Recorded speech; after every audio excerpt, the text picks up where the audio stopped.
ang sarap ng pulutan natin.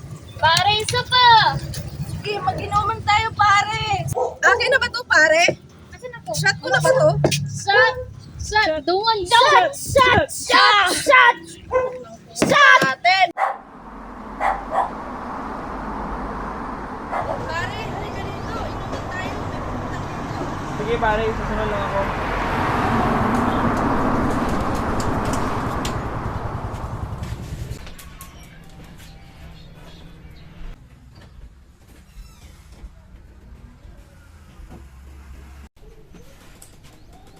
Maruruming lalaki.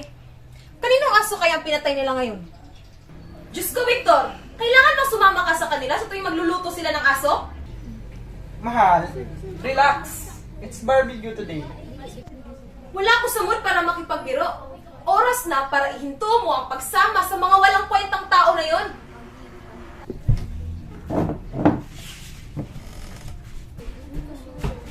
Pero kaibigan ko sila, Mariana. Dapat pinakasalan mo na sila. Victor! Victor! Aw, aw! Oo, papunta na!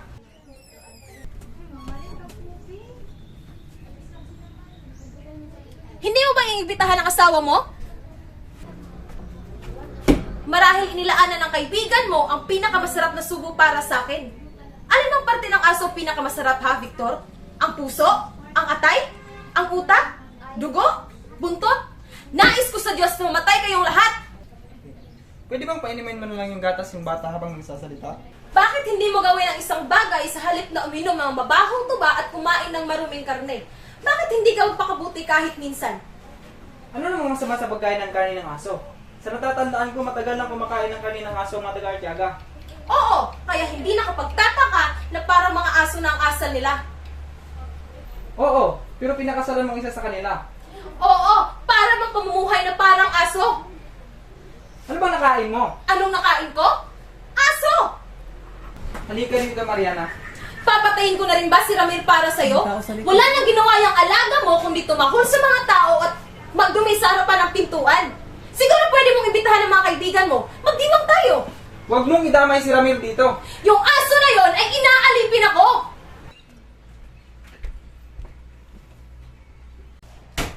Nieta!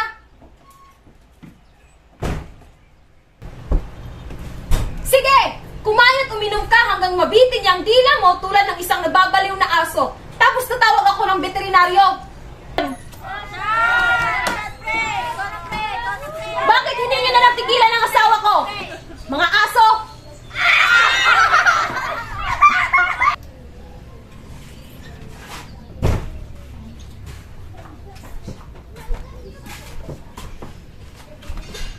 Ay, Mariana! Yung aso mo! Kakagatin ako! Che! Che! Lumayo ka sa halimaw na yan, Aling Irpidia!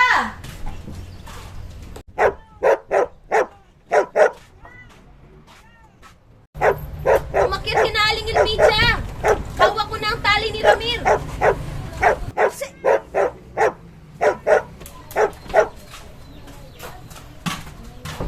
Ay, naku, Mariana. Bakit mo naman nilagay yung aso mo dun? Nahuling punta ko dito, muntik na akong patakihin sa puso.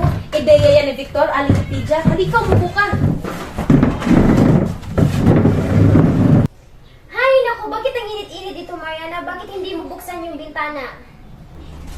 Yung mga lalaki sa labas, di ko matiis ang ingay nila. Asan si Victor?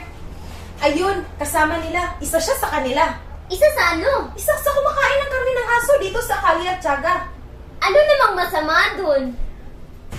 Kumakain ka ba ng karne ng aso, Aling Irpidia?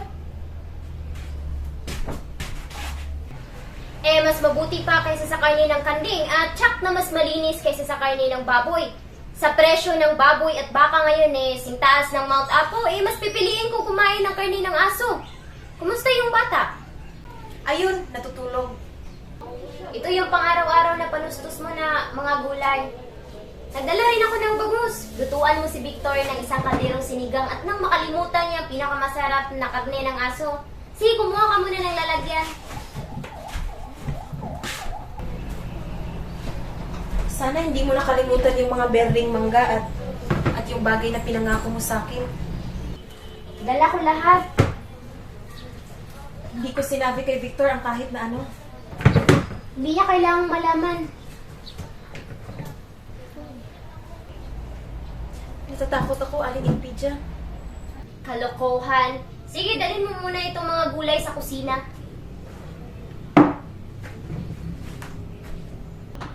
Epektibo ba yan?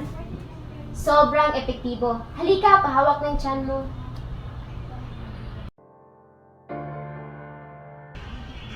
Tatlong buwan ka mo, Mariana? Sigurado ka bang ayaw mo sa batang ito?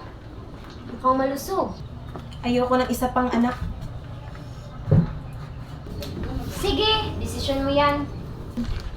Mapait ba to? Oo. Paano ko to iinumin? Isang kutsara bago ka matulog sa gabi at isang kutsara bago ka mag-umagahan. Pwede ko ba itong inumin na may gatas? Hindi, kailangan puro. Pumunta ka dito araw-araw, baka may masamang mangyari, Aling Elpidia. Sa tingin ko, kailangan ko na umalis. May pera ka ba dyan? Oo.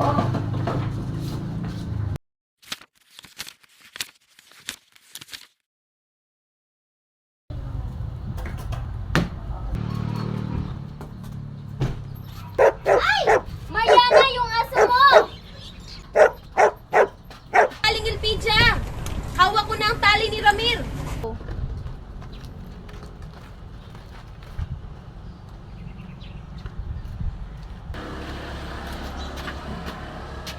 Mariana!